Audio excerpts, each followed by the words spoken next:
Make sure to like, comment, and subscribe to my YouTube channel, Nia Full Court Press. Make sure to follow me on my social media. My Instagram is at _Nia24. That's 4 A's _Nia24. Follow me on Twitter at Nia Harris 1898. Again, my Twitter is at Nia Harris 1898. Also, if you have any questions, comments, or topics you would like for me to discuss, use my hashtag Nia Full Court Press. Welcome to Nia's Full Court Press, where I bring you the latest, greatest, and never outdated news of the sports world. We are in day 10. We finally made it to the 10-day NBA restart countdown. Now, this is not the end of the YouTube content I have for you guys. I have a lot of more content to share with you guys. I know you guys are probably wondering what's on this shirt, and it's a Kobe shirt, of course. You know I love Kobe, so yes, that's, if you see half of his face over there screaming, it's a Kobe shirt. You know, I always gotta rep Kobe Bryant. We miss Kobe Bryant, and yeah, I know some people are gonna be looking like, what is this man screaming on her shirt? It's Kobe. It's Kobe. All right, let's get into it. Today's episode will be about the season opener on July 30th, and I'm going to give my game predictions of the Utah Jazz versus the New Orleans Pelicans game and the LA Clippers versus the LA Lakers game.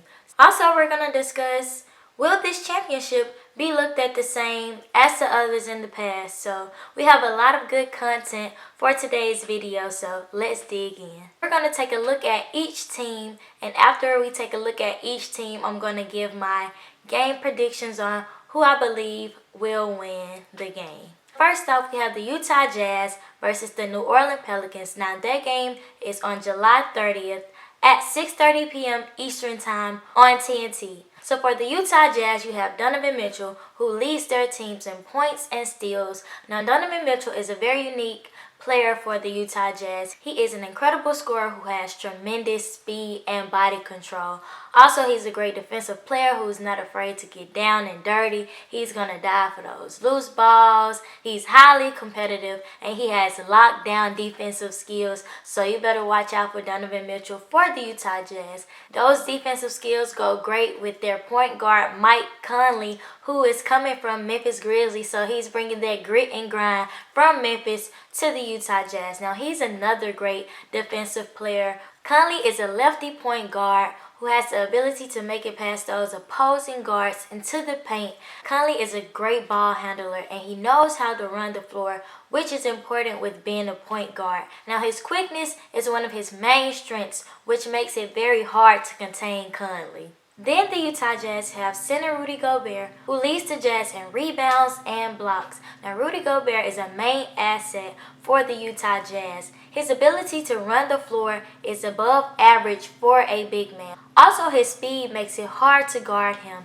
and he is a very solid shooter. His wingspan goes crazy, which makes it easy for Rudy Gobert to apply that defensive pressure to his opponents. The Utah Jazz have tremendous talent on their team. They are one of those teams that have had a major come up in the NBA for these past seasons, and I'm really ready to see what the Utah Jazz will bring in these upcoming seasons for the NBA. Now we're going to take a look at the New Orleans Pelicans. So the New Orleans Pelicans have Brandon Ingram, who leads their team in points, averaging 24.2 points. Now, Brandon Ingram's main strength is his wingspan, which helps him with finishing at the rim. Also, Brandon Ingram is one of those players who has been working on their shots. He has a mid-range jumper, and his length helps him run the floor. Now, speaking of running the floor, that brings me to Lonzo Ball, who leads the Pelicans in assists, averaging 7 assists. Lonzo, he's a great facilitator. He's a great playmaker. He has great court vision, and he's an incredible passer. Lonzo Ball has the potential to be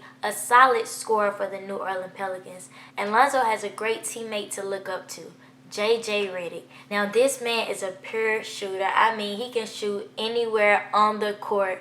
Do not leave this man open. I repeat, do not leave this man open, because he's going to shoot. J.J. Redick is the Pelicans' secret weapon. He is just one of those elite shooters in the league that has been doing it for so long that it just comes so natural to him. Now that we have took a look at each of the teams, my game prediction of who's going to win the Utah Jazz versus the New Orleans Pelicans game is the Utah Jazz. I'm going to have to give it to the Utah Jazz this go around. It is time for the showdown. The LA Lakers versus the LA Clippers. I might have a heart attack how excited I've been about this game. I have been anticipating this game since the league put out the NBA schedule. LeBron versus Kawhi. Boy, do we have something special waiting for us in this game. Both LeBron and Kawhi are top 5 prospects for the Kia MVP race this NBA season. Common questions that people have been asking about LeBron and Kawhi is, will LeBron be able to bring a ring to LA? And will Kawhi be able to do for the Clippers what he did for the Toronto Raptors, which is bring them their first championship ring ever in one season? I know that those are some of the common questions that are in the back of our NBA minds. This is going to be a very interesting and entertaining game because both LeBron and Kawhi have some great and elite teammates there to help them out. Starting with the LA Lakers, LeBron and Anthony Davis, they are a dynamic duo.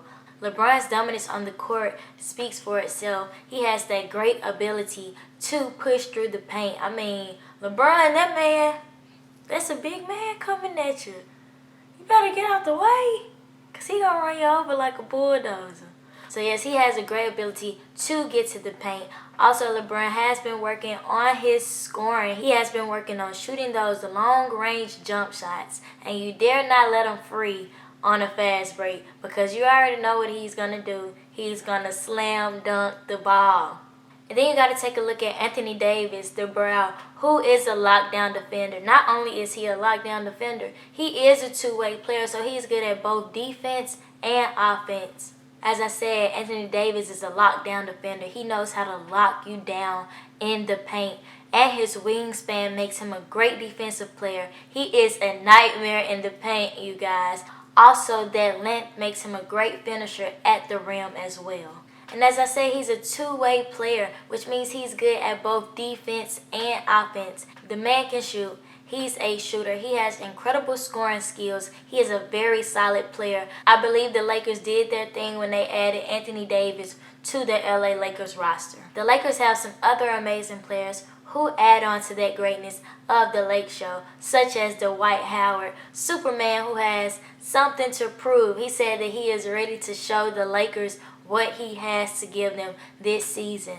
Also, Dwight Howard is trying to chase his first ring, so this is a very special season with him having great teammates such as LeBron and Anthony Davis. He's trying to take advantage and get his first ring. Then, of course, you have JaVale McGee. You know, in my head, I'm thinking about how Shaq says it. JaVale McGee, who gets in where he fits in. You know, he's going to have a couple rebounds there. He's going to have a couple points there. Who all in all was a great addition to the LA Lakers. And of course, I can't forget the Lakers' latest additions, Dion Waiters, who's been taking us to Waiters Island in these LA Lakers scrimmages. Also, J.R. Smith, who's been going crazy as well in these scrimmages. And they both have been showing us that they can definitely make a difference for the Lakers coming off of the bench, which is very important for the Lakers because in the past seasons, having a good bench is something that the Lakers struggle with. So, you know, Dion Waiters, J.R. Smith, Alex Caruso, Kyle Kuzma, Kentavious Caldwell-Pope, they are all there to ensure the greatness of the Lake Show. Then on the other end, you have the LA Clippers. Now I know I may be a huge LA Lakers fan, and y'all better not try to revoke my Lakers card because I've been a diehard Lakers fan since I was born, so you know, none of y'all can take my Lakers card. But you have to give props where props are due. And when you see some good basketball, you just got to be like, hey, this is some good basketball. And the LA Clippers have been playing some great basketball. Coming from the Clippers, you have Kawhi, who is just a certified hooper, a certified baller, as many of us NBA fans have seen. He's also one of those players who is a great two-way player, you know, good at defense and offense. He'll lock you down, then the next thing you know, he over here shooting your lights out. He's one of the league's greatest scorers right now, hands down. He has an incredible mid-range jumper, but he'll still take you to the paint and give you one of them smooth layups as well. And he's a closer for any contender, so don't get too comfortable with Kawhi. Don't think you got one up on him because he can spark at any time. Then you got his right-hand man, Paul George. Now, Paul George has been putting up some crazy and amazing numbers for the Clippers. He has actually been a great match for the LA Clippers. He's averaging 21 points, 5.7 rebounds, and 3.9 assists for the Clippers. Paul George is an excellent scorer. He's an outstanding three-point shooter. But don't get me wrong, he also can take it to the rim as well. Paul George's basketball IQ is out of this world, and he has great court vision skills. Now, one thing that makes Paul George unique is he is a great defensive player. He can defend multiple positions. He's not one of those players that just sticks to defending one position. He can defend anybody on the court. The Clippers are going to have to take advantage of their two-way players such as Kawhi and Paul George because they are missing some of their players on their roster, such as Patrick Beverley, who is a demon on the defensive end of the ball. I know all of us know Patrick Beverley is one of those rough and, hard basketball players, so that is going to be something that the Clippers are going to have to watch out for. Also stated in previous episodes, Lou Williams will not be playing with the Clippers for the first two seeding games, so they're going to be missing that sixth man coming off the bench, and we all know Lou Williams is a scorer. We all know he is a shooter, and the Clippers will definitely miss that six-man presence coming from Lou Williams. But all in all, this is going to be a showdown. This is going to be a tough game. I feel like it's going to be a very close game as well because you have two very great and two very talented teams going at it with each other. And it's kind of hard for me to make this prediction for this game because you have some toe-to-toe players on both of the teams. But my game prediction for the LA Lakers versus the LA Clippers is the Los Angeles Lakers. Also, this game will be coming on at 9 o'clock Eastern Time on TNT. So for those of you guys who like to go to sleep early, maybe want to take you a quick nap because this is definitely a game that you do not want to miss. As we all know, this NBA season has been very different and very unique for not only us NBA fans, but the NBA players, coaches, and everybody that is involved in the NBA world. And a question that a lot of people have been asking is, will this championship be looked at the same? And honestly, no. This championship will definitely be looked at differently because nobody in the NBA, in the world, has ever had to go through this type of adjustment in the NBA season, with the global pandemic going on and having to go to the NBA bubble and having these different adjustments to how you can play and not having the fans, that brings on a different atmosphere as well. Not only that, a lot of NBA teams are missing a lot of their players on their roster, so teams are having to make changes and add on players to their rosters, and that brings on team chemistry. Players are having to adjust a lot this NBA season. I'm just glad as an NBA fan, as a sports broadcaster, that the NBA is back and that we are able to see these amazing games and our favorite players and our favorite teams back on the court. That's the end of this episode. I hope you all enjoyed. Thank you for tuning in to Nia's Full Court Press, where I bring you the latest, greatest, and never outdated news of the sports world. Also, make sure you subscribe to my YouTube channel, Nia's Full Court Press. Thanks for watching.